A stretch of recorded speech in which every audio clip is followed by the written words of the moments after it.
It's 6 o'clock, so we're going to call this meeting to order. We'd like to begin by acknowledging that the land on which we gather is the traditional and unceded territory of the Algonquin Nation. Now I would ask everyone to stand for the national anthem.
We are going to try to get an anthem that isn't quite that high. All right, our first motion is moved by Susan Irwin, seconded by Dan Meeks, that the agenda was amended to include 6B and 6C to correct a clerical error from the May 13th, 2025 council meeting, and that the agenda for the regular meeting of council to be held May 27th be approved as amended. Any discussion? All those in favor? Carried. Any disclosure, pecuniary interest, and general nature of any item on tonight's agenda by any member of council? Seeing none, we'll note that in the minutes. Approval of the minutes, moved by Philip Smith, seconded by Nikki Gowdy, that the minutes from the regular meeting of council held on May 13th, 2025 be approved as presented. Discussion? Yes, Madam Mayor. All those in favor? Carried. Now we have a motion to rescind a motion to correct the name in the minutes. Moved by Cindy Kelsey, seconded by Duncan McGregor. Whereas the clerical error has been identified in section 14B of the May 13th, 2025 council minutes, referenced as motion 165-2025. And whereas it's necessary to correct the official record to ensure accuracy and transparency in council proceedings, now therefore it be it resolved that motion 165-2025 be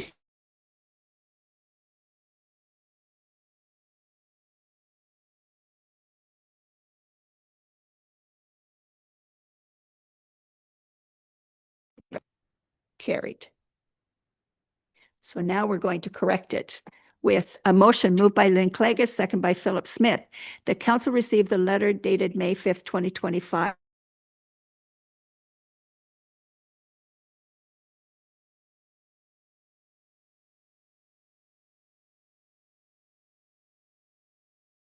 To install the aforementioned signs at said intersection for a duration of 1 month beginning June 1st.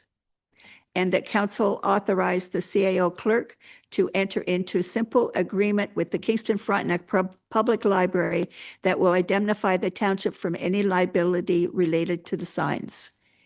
Discussion? All those in favor? Carried. So now we've got it corrected. Mayor's remarks, I'm going to keep them very short tonight because we have a heavy agenda. Couple of things. RIFCUS, Rural Frontenac Community Services, is celebrating its 50th anniversary. And on June the 7th, there's going to be some open houses, both across the way and at the Child Care Center, and we'll end up here in the hall. And that's running between 11 and 4 o'clock in the day. So we need to get out and visit those places. They've changed a lot in the 50 years since they started, and our community wouldn't be what it is today if it wasn't for them. Housing Committee had a meeting last week, and Philip, there's a report coming, I understand? Yes, Madam Mayor. We had about 25 people in attendance that came to give their feedback on the potential uses for the former Hinchinbrook School site. And as you mentioned, there'll be a report coming from the Housing Committee back to Council. I would like to take the opportunity, though, to thank Jody and Sarah for giving up their Saturday morning and probably some more time than that, coming and helping the committee set up for the open house. Excellent. Okay. And the other thing is council and staff have been asked to pick some dates to meet with Capital Park Consulting on our organizational review. And they're looking at next Wednesday and Thursday, or Tuesday, Wednesday. Jody will send out an email to everybody and see what she can get scheduled. So other than that, anything to add from anybody? All right. If not, we'll move on. Now we have a public meeting. Today's meeting is a public meeting held under the authority of Section 34 of the Planning Act. This meeting was also advertised in accordance with the requirements of the Act. Chris, do we need to wait? We have the delegations. Sorry, we have the delegations first. Sorry, ladies. Steve. We're okay to continue? Okay. Sorry, we have a delegation from Frontenac OPP Detachment Board, and our annual report is being presented by Steve Pegram, who's the chair of the newly put together Frontenac OPP Detachment Board. Steve, come on up to the table. Steve is also a councillor for South Frontenac and chair of the board.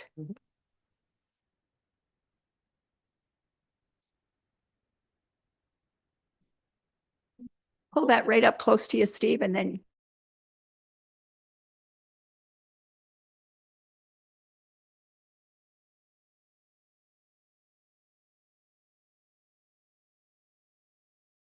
Steve Pegram. I'm a Bedford District Councillor for South Frontenac, and I am the current chair of the Frontenac OPP Detachment Board.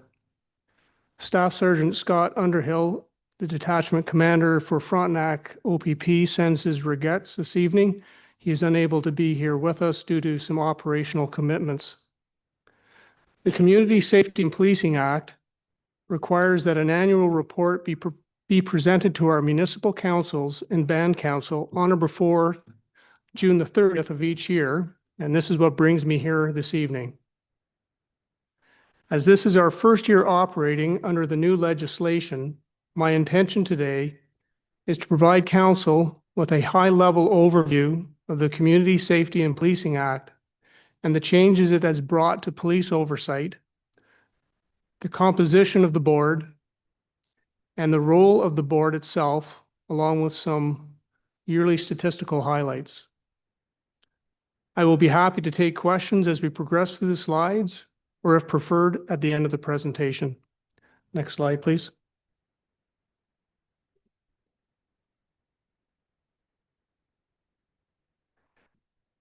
Here are the current members of the Frontenac OPP Detachment Board. You will note that there are currently 2 vacant positions. The process of appointing a second provincial appointee is currently underway.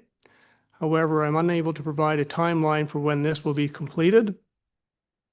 We are also in discussions with representatives from the Ministry of the Solicitor General and the Chabot-Abajawan First Nation regarding their representative.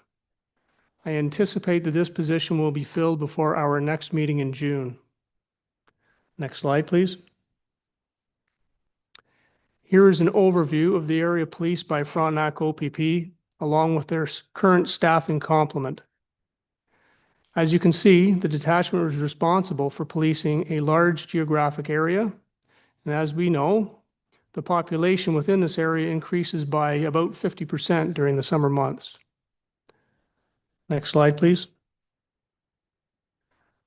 After first receiving royal assent in 2019, the Community Safety and Policing Act officially came into force on the 1st of April 2024. The Act imposes obligations on boards and restructures policing oversight regimes. Next slide, please. It is common for a single OPP detachment to provide policing services to several municipalities. Previously, one detachment might have had oversight from several different boards rather than a single board, which is now the case. The single board provides independent civilian oversight from a detachment-wide perspective. This helps ensure that residents receive a consistent quality of policing across the entire detachment area. Ontario Regulation 135-24 under the Community Safety and Policing Act establishes the Frontenac OPP Detachment Board to oversee the provision of these services. The Inspector General of Policing was created to monitor boards and to ensure compliance with the Act, and also investigate certain complaints relating to the board or its members. Detachment boards operate at an arm's length and are a standalone entity. Due to this requirement, they must now have their own budget, their own insurance, maintain their own records, and also have independent legal counsel. Next slide, please.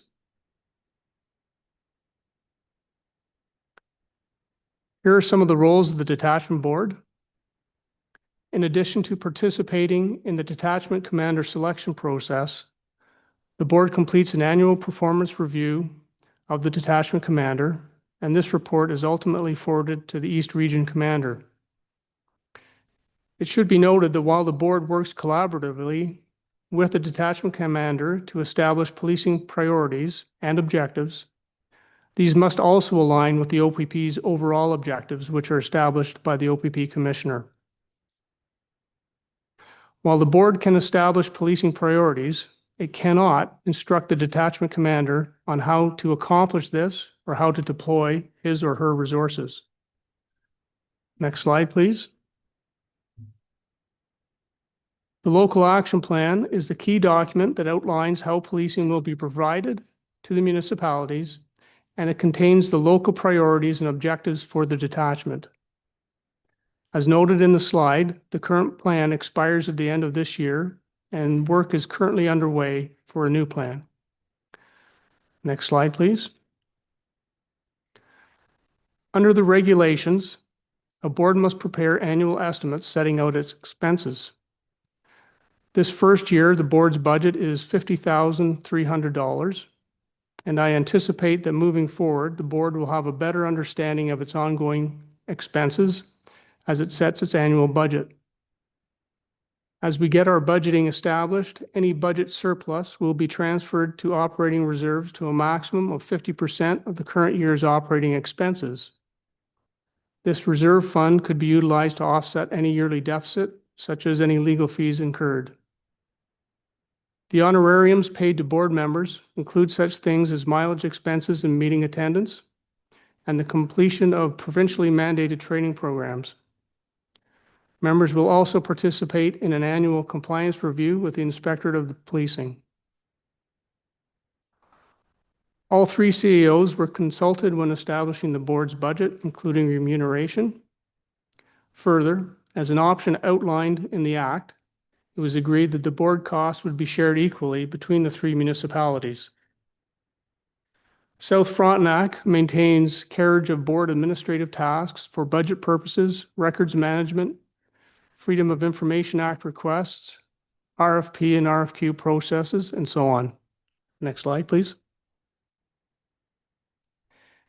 In addition to what is outlined on this slide, the Act places legislated obligations on board members to report specified complaints as outlined in Section 106 of the Act, which relates to board member misconduct, and Section 107, which relates to failure to comply with the Act or the adequacy and effectiveness of the policing being provided. These items must be directly reported to the Inspector General of Policing.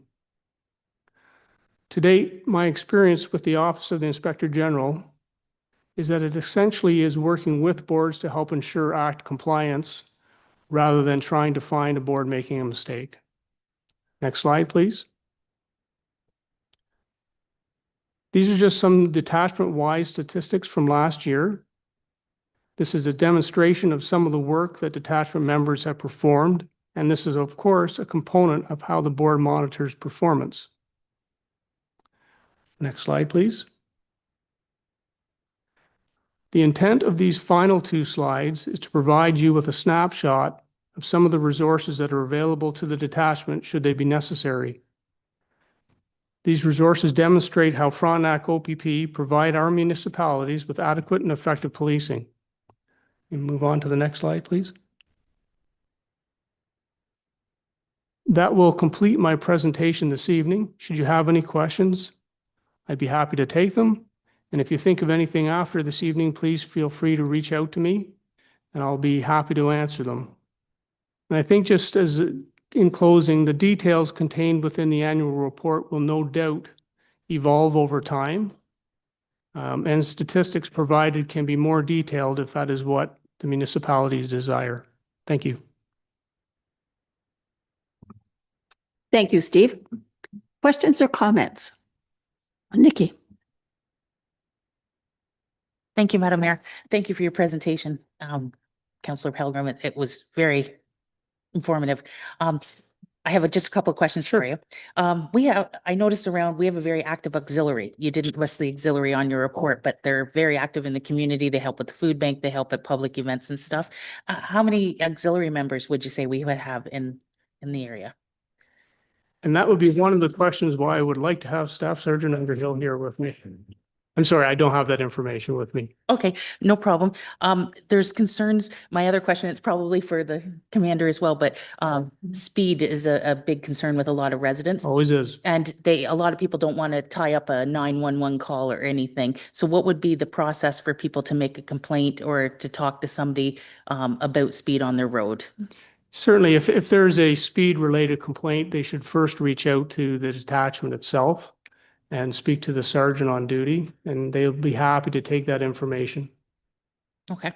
Certainly, speed is not an issue that, unless it's an immediate danger, that anybody should be utilizing 911 for. Yeah, that's what I thought. Yep. And Scott will be to our next meeting, I think, if he's not tied up in something. Susan? Through Madam Mayor, and thank you for your presentation. I'm just wondering where people could take a look at the local plan and what the priorities are for this community.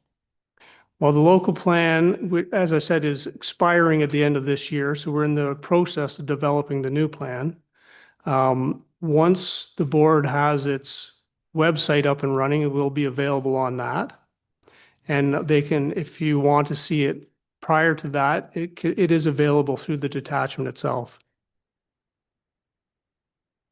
Good. And if I could just follow up in terms of some of the priorities that were developed for the 2023-25 plan that might be of interest to Central Frontenac. The plan itself is quite comprehensive, and I really wouldn't give it much justice just to try and encapsulate it into a few things. Obviously, there's some of the road safety is always a massive priority in any municipality, but it's, in ours as well as our safety on our lakes. There are always ongoing concerns in those areas. Road safety is the primary focus of the OPP in our area.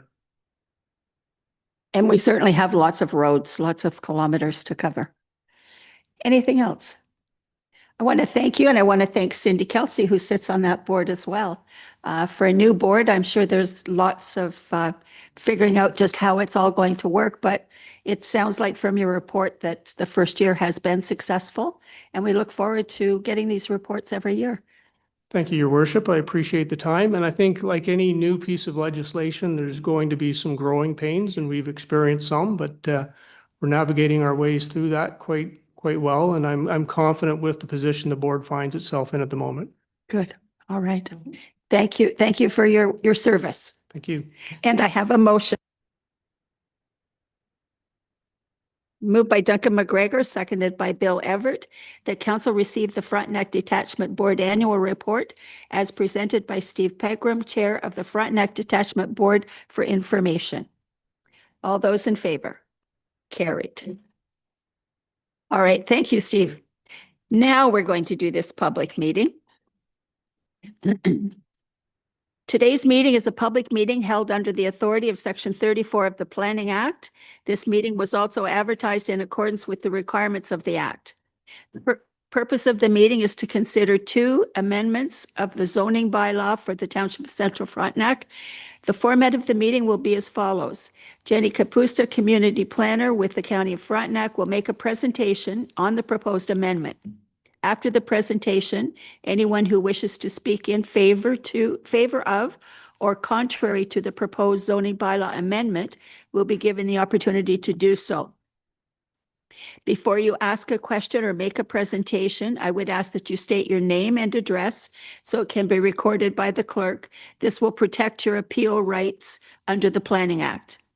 I'm required by the Planning Act to advise you that if you do not make an oral presentation this evening or submit written comments before the bylaw is adopted, you will not be entitled to appeal the decisions of the Council of Township of Central Frontenac to the Ontario Land Tribunal.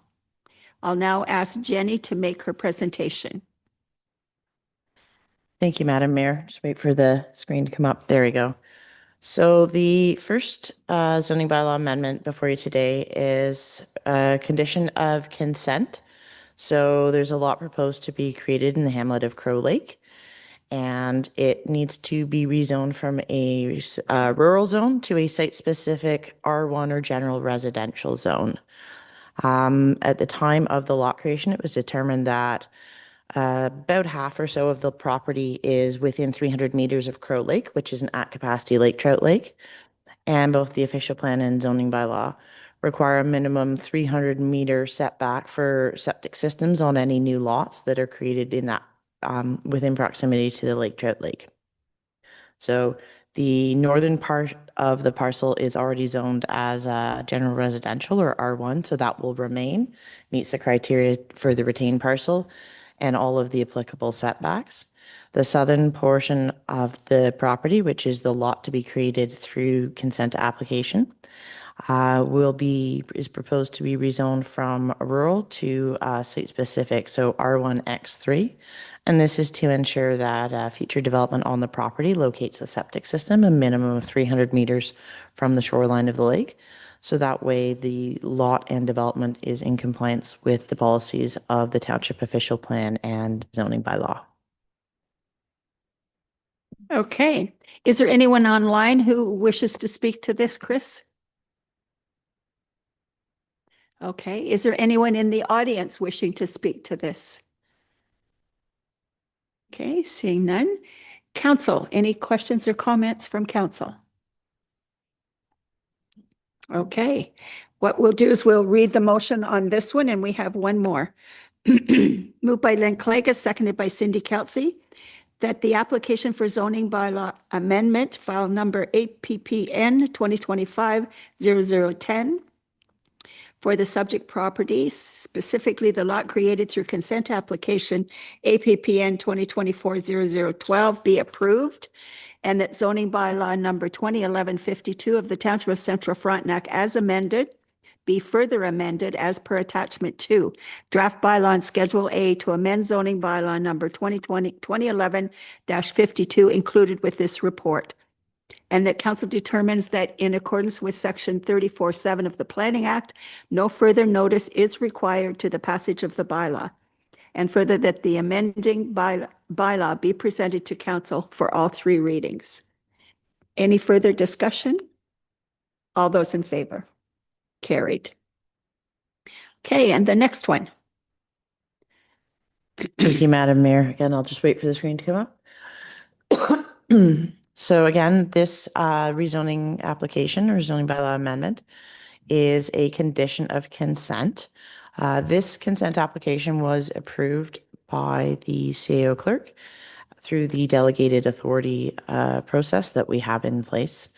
One of the conditions of the consent that was recommended and applied is to rezone the entire property. So this would be both the severed and retained parcels in this case, from a general rural to a site-specific, so rural exception zone 16 lot or zone, prior to the creation of the new lot.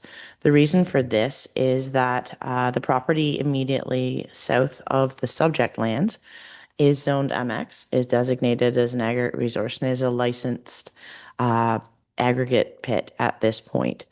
The zoning bylaw requires a minimum separation of 70 meters measured lot line to lot line for any new sensitive land uses, and anything within 300 meters of a licensed aggregate is subject to review and a noise and vibration and compatibility study. This ensures that the aggregate is not negatively affected by the new sensitive land use, such as house, daycare, nursery, that type of thing, schools, and that there are no negative impacts, again, reciprocally, of the new sensitive land use from the pit. So it sort of protects both sides.